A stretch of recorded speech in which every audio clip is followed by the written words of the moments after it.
Programme के आगाज़ में इकॉनमी के हवाले से एक दो नंबर्स हैं जिन पे मैं बात करना चाहूँगा, फिर आते हैं अपने पॉलिटिकल टॉपिक्स की तरफ। इंटरबैंक में आज डॉलर 288 रुपये 75 पैसे पे है और इंटरनेशनल मार्केट में जो फ्यूल की प्राइसेस हैं क्रूड की, वो $96 के करीब जा चुकी हैं।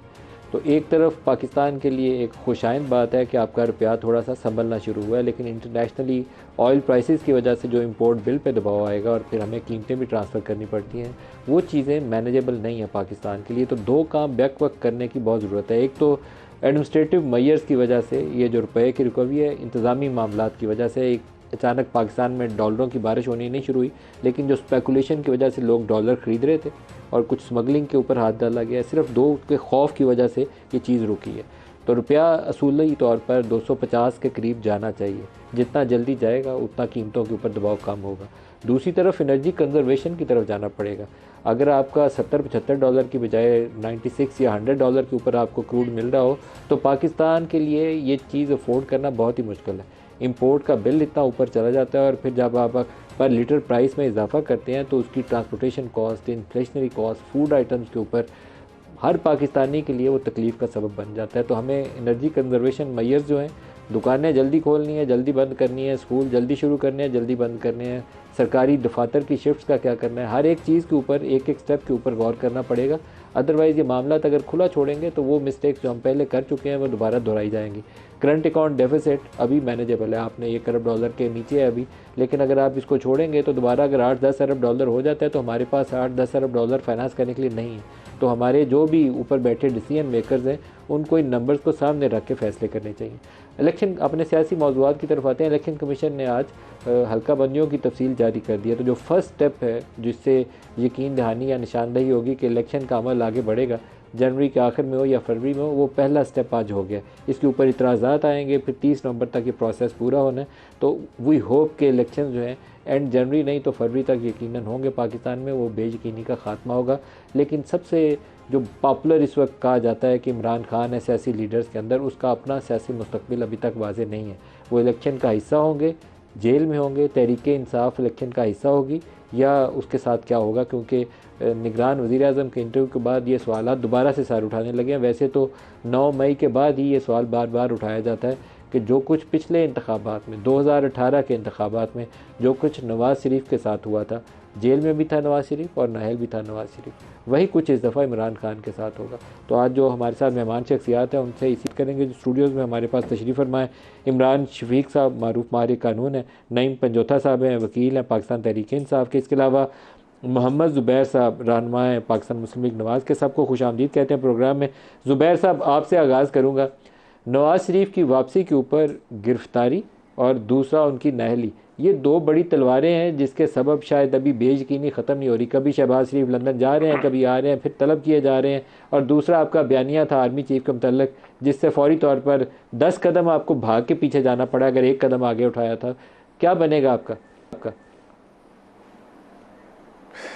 बनेगा तो अच्छा ही होगा मेरा ख्याल है। बात बड़ी सिंपल सी है। 21 अक्टूबर को नवाज शरीफ साहब वापस आ रहे हैं और उसमें जो कानूनी मराहिल हैं वो उससे पहले पूरे किए जाएंगे। ज़ाहिर है कानूनी टीम है जो कि मियां नवाज शरीफ को एडवाइस कर रही है और दूसरी लीडरशिप को एडवाइस कर रही है, और उन्होंने पूरा जो लाए अमल है वो तय किया है। ज़ाहिर है पाकिस्तान की कोई कानून की ख़िलाफ़ वर्जी करके तो वो आएंगे नहीं, वो पूरा उस हवाले से आएंगे। ये हमारा राइट है कि हम अप्रोच करें कोर्ट्स को, और उसमें जो भी हमारे बेनिफिट में चीज़ें निकलती हैं from the point of view of courts, वो हम ज़रूर उसको अचीव करने की कोशिश करेंगे और फिर इंश्योर करेंगे कि मियां नवाज शरीफ जब आएँ तो he comes back as a free man, और वट एवर जो उन्होंने फेस करना होगा वो उसके हिसाब से फेस करेंगे। सो वो उसमें आप सर फ्री मैन के तौर पर वापस आना आपकी ख्वाहिश है, लेकिन ग्राउंड रियलिटीज़ उससे उलट है। जी हमारी जो ख्वाहिश है। एक चैलेंज है नवाज शरीफ के लिए कि वो बहुत ही कंट्रोवर्शियल केस था, लेकिन इस वक्त वो सज़ा याफ्ता हैं और सज़ा याफ्ता हैं और इलाज की गर्ज से गए थे और 4 साल से वापस नहीं आए। और पाकिस्तान की अदालती तारीख के अंदर ऐसी कोई नज़ीर मौजूद नहीं है कि कोई सज़ा याफ्ता शख्स आए तो उसको as a free man treat किया जाए। There is no such law, ऐसी मिसाल ही नहीं है अदालती तारीख में आज तक। तो एक अनयूजुअल सिचुएशन है। आप जो एक्सपेक्ट कर रहे हैं, I think it is too much. वो देखते ना अभी आइंदा मेरा ख्याल है कुछ 24-25 दिन रह गए हैं, बल्कि उससे भी कम उनके आने में। तो उनके आने से हफ्ता 10 दिन पहले आप एक मूवमेंट ज़रूर देखेंगे कोर्ट्स के हवाले से, हमारे लॉयर्स के हवाले से। तो जो भी बेस्ट लीगल आउटकम होगा जो मियां नवाज शरीफ के लिए, उनकी पार्टी के सपोर्टर्स के लिए और पाकिस्तान के लिए, वही अडॉप्ट किया जाएगा और उसी पर ही अमल किया जाएगा। अच्छा, दो हमारे पास ख्वाहिश तो बड़े हमारी, काबिल आपने कहा वकील सही हैं, है, दोनों ख्वाहिश से तो यही है कि जी वो जी सर आपकी तो ख्वाहिश ये है कि आती वज़ीर आज़म बन जाए, हालांकि अभी वो नायल है, वो सुप्रीम कोर्ट का एक फैसला भी मौजूद है। मैं आता हूँ उसकी तरफ बनना तो वजीर आजम ही चाहिए कि जहाँ से ज्यादती शुरू, जहाँ से टूटा था सिलसिला वहीं से शुरू वजीर किया आजम जाए से उनको गलत 2017 तरीके से हटाया था।